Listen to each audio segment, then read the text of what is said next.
All eyes today are on the map of North Korea right now, particularly looking along this eastern coast over here where military intelligence says, you can see the red part there, it's about a 250-mile stretch where somewhere a missile has been moved into position for launch. That's what we're hearing from intelligence. We don't know where it is, but we hopefully would think that they do. This is a fairly big area. What we do know is what kind of missile we're talking about by and large. And what we're talking about is a model that is really a very bare bones type of missile here.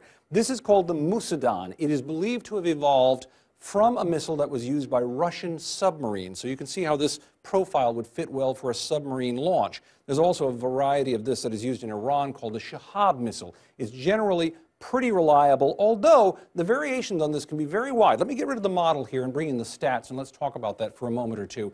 This thing can be of some considerable length, if you think about it, somewhere between 40 and 60 feet long. It can carry a payload of 2.5 tons. That really matters because that is a substantial amount of explosive power being carried. The payload in a missile is a bomb, actually. So you either have a nuclear warhead, which is probably unlikely just given the state of the North Korean nuclear program. That would not be very reliable. Or HE, that stands for high explosive, a high explosive warhead, Jake. If you have a missile like we just talked about here carrying a high explosive of 2 tons or something like that, that sets an awful lot of wallop being thrown up in the air, Jake. And Tom, how far can these missiles go?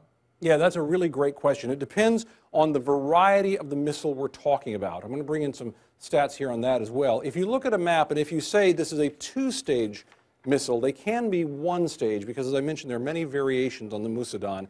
If it's a two-stage and they get both stages to fire, they can go up to about 2,500 miles. So what does that show us on the map here? Well, Hawaii, Alaska, California, they're off here. They would not reach it with this. It's called an intermediate missile.